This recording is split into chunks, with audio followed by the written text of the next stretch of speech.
Hello, my friends. So glad to be here with you. And I took a couple weeks off. I needed to recharge, as well as having the joy of just traveling and meeting several of you. And I'm back. And for those of you who are new to my channel, welcome.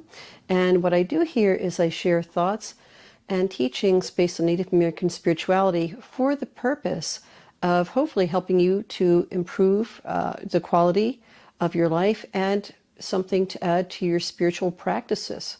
So this week, what I really wanted to talk about was the idea of justice. And there is so much going on in the world today, and especially here recently in the United States, there's been just such a rash of mass shootings and so forth, and so much fear, that I wanted to share my thoughts and opinions about what true justice is. And I'm not an attorney. Again, I am just simply somebody who is sharing the planet with you. And my definition of true justice is that it creates a safe space where all beings can be treated equally and with compassion, while at the same time protecting the right to thrive and coexist peacefully.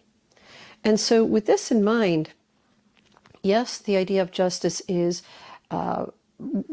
taking things where new laws and things can be created. But in truth, justice begins with each and every one of us. And the reason why I sat down long and hard and meditated and journeyed for that definition is because justice is not proselytizing. It is not trying to force one ideal over another. Again, as you heard, this is a very universal concept that all beings can be treated equally and with compassion. And so with that, because there is injustice all around us, but there's different ways of being able to walk with this. Because truly, if this world is to be more fair or just, it's the responsibility of all of us. Not just lawmakers over here or activists over there. It includes that. But if we walk with the idea of, it's out there, it's them, then we miss the point. And tragically, a lot of times people get involved with the idea of making things better for the world and for each other when something tragic touches them or someone who they love. When this change, and it will be a fight, because I wish I could say that, snap fingers and then tomorrow all of us would be good-hearted and well-meaning, but that's not going to be true. There will always be those who will have ranging from wanting to take wrongful advantage to criminal. But we can each do something. So one of the most basic practices that you can incorporate into daily life that will make a tremendous difference, because remember, if you do this and millions and billions of us do this, the world can change so beautifully. And that is just that, walking mindfully and compassionately. So what this means is that idea of open mind, open heart. So open mind means that you are receptive to truly, and I do the gesture of heart and head, listening to what another is presenting, walking in other moccasins. And I actually have a video to that effect if you want to go down to my list. But having that open mind, not that need to be right or to force your way of seeing or being, but truly making that connection. What is motivating that other person or other being? Because again, I also touch with animal rights and things like this, and protecting our planet, protecting our environment. And with an open heart, what this means is that not only are you engaging with your mind of having open critical thought, which means question, being able to have discussions of hard issues on topics, but an open heart where, again, there is an expression in La Quechua, I'm another you, where you put yourself with that idea of creating within your heart, within interacting with somebody, that you are creating the safe space. You are creating that idea where the other person can connect with you, not only mind to mind, but heart to heart. They can really feel you being present. So the idea of walking mindfully with compassion every day, realizing that this other being, whether it be being kind to the waters by not polluting them so that the future generations and even the animals that live in there, that there's something healthy to drink.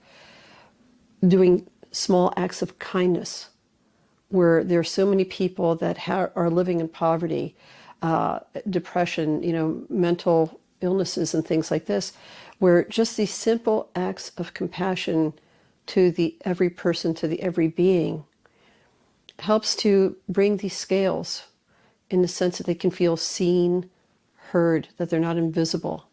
And if we did this in this way, that we would begin to narrow the gauge where there are so many for population that are marginalized. So just think of that, just something as simple as that every day, mindfully and compassionately. The other thing that I would say to you is, ranging from just becoming an ally, and again, an ally of whatever cause you think about, so volunteering. And let me talk about how that helps justice.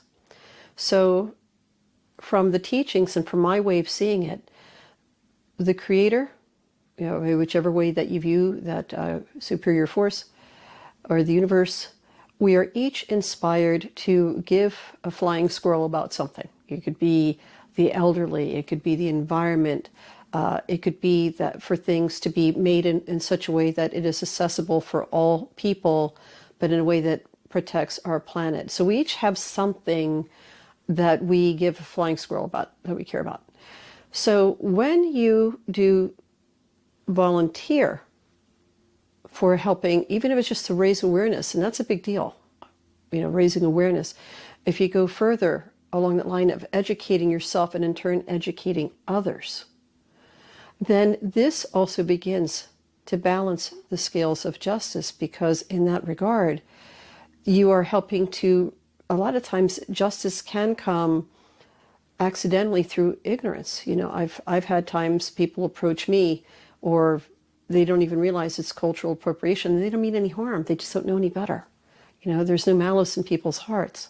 So the minute that you begin to take a step forward, and being an ally is being more active, even with this raising awareness, educating yourself so that you can participate in such a way of not causing more damage, is very dynamic. And the reason why I say in the old teachings, and in my opinion as well, since we all care about different things, then we've got everything covered. You don't have to be, I'm going to say, on a soapbox about all issues, because number one, that's not practical. That's not even possible.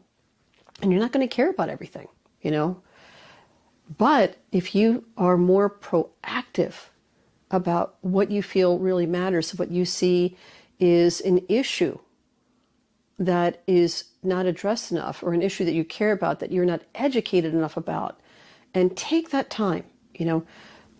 I always say this, but just put aside the TikTok, put aside, there is a time and a place for humor, through the videos and so forth. That's great.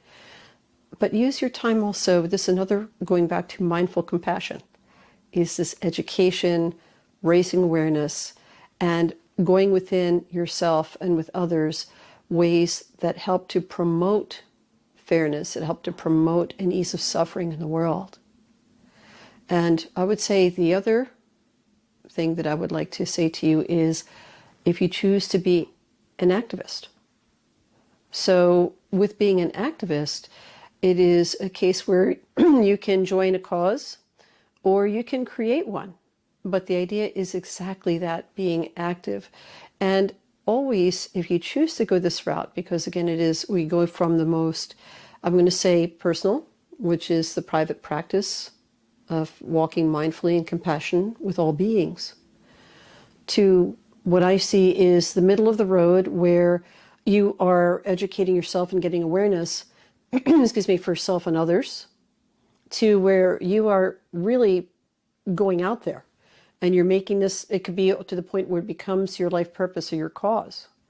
And what I would say even here is, too many times have I seen people who are truly passionate about something that they see as an injustice and an issue that needs to be taken care of in the world, but they become so, I'm going to say, engrossed and what they want to do as the endpoint, that accidentally they can alienate others. Accidentally, I've seen some even become militant to the point where they become that which they despise.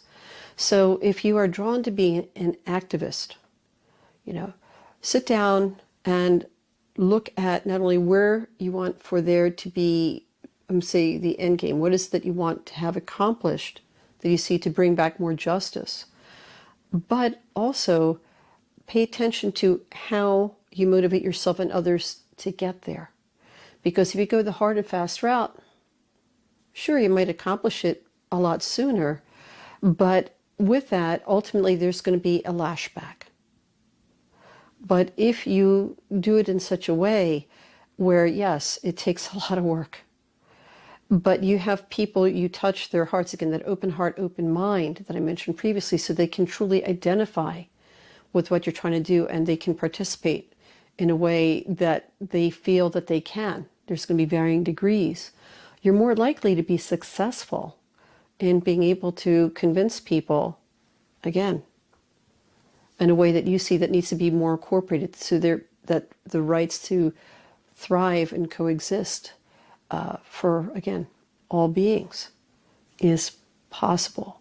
So with this, that's why I wanted to share with you that, and I'd love to hear your comments. What do you feel there needs to be more justice and awareness in the world? Because again, as I mentioned to you, whether you're an activist, whether you choose to educate yourself or something like this, the reason why, especially if you choose to volunteer, why this deals with justice is that when you volunteer for something, typically, not always, but usually, it's because you're seeing someone or some being that needs help. And because there's that need, you're responding to it. So again, that idea ultimately does contribute for there to be that fairness, that equal and open opportunity. So this is not something that is easy, all right? When you're dealing with the topic of fairness, when you're dealing with the topic of justice, there is a myriad of elements that led us as a global family to the different issues that we are suffering from. So there are no easy solutions. Good news. Each one of us has a piece of the solution. But we need to be willing to have the hard discussions. And that's why I wanted to share with you this today, because I respect that certain topics can be triggering for people. And that needs to be honored. So, you give those warnings up front about discretion is needed. But if we're going to resolve anything, whether it's within our homes or communities, what have you, we have to be able to create those safe spaces where we can have the hard discussions about the ugly things that are happening, about the unfairness that is happening, with the idea that we're not looking to create the blame game or necessarily to, throw someone in a dungeon and throw away the key. The idea is to address why certain injustices have happened. You have to look at the context. If you do not look at the greater picture of why an issue is happening, then I guarantee that you're not going to resolve it. So say, for example, there could be an area where there is a high rate of crime. Well, it could be that there's a high rate of poverty. People don't have the means by which to have the necessities of life. And when you're desperate, you will do just about anything to not starve or let your children starve. So you have to think about the greater picture before you make a decision.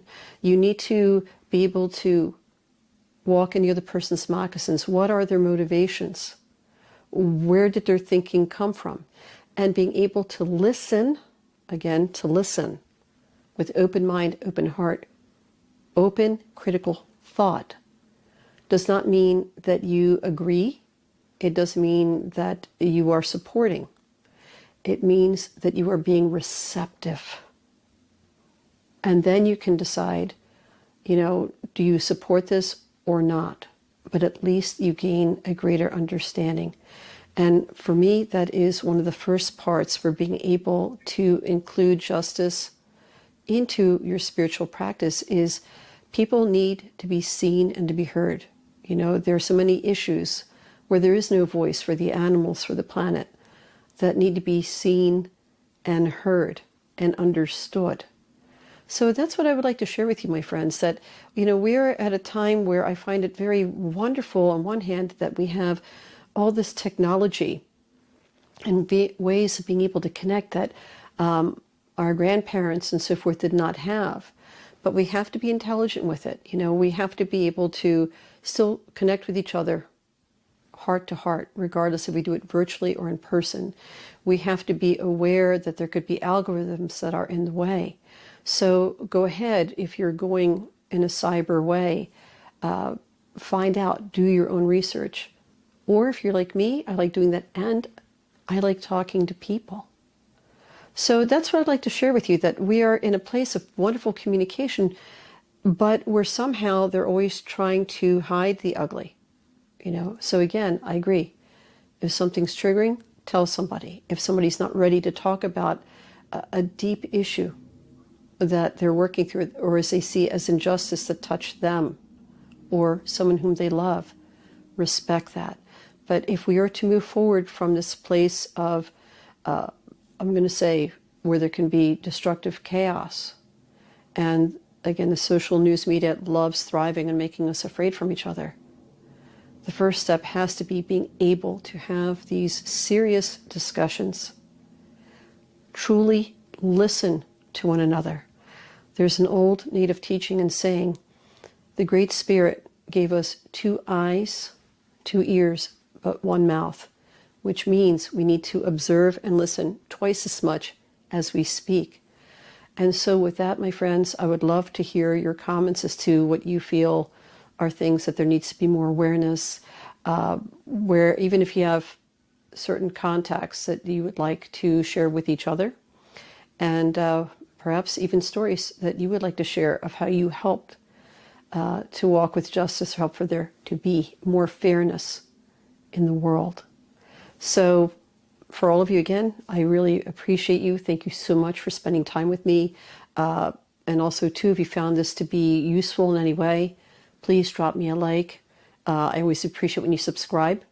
And as always, hit that bell icon so when next I do a video, you'll be informed. But really, it's such an honor to be able to share this time with you. And to have this in and of itself is a bit of a difficult discussion. But please, I beg of you, from wherever you are, know that what you do can impact the world in a positive way. I hope that the 3 ways that I mentioned to you of being able to help to walk with justice, which is compassionate walking and mindful walking with others, education and awareness, and incorporating that with yourself and potentially sharing with others, or activism, that I have enticed you to begin incorporating that into your daily life, and hopefully maybe even to your spiritual practices. And what that will do is just make the world a brighter place. Will it change tomorrow? Not by a long shot. But day by day, and working together, side by side, absolutely, we can make a difference. So until we have the pleasure of being with each other again, Wanishi, thank you so much for sharing this time with me. May you walk in peace and bright blessings until we speak with each other again.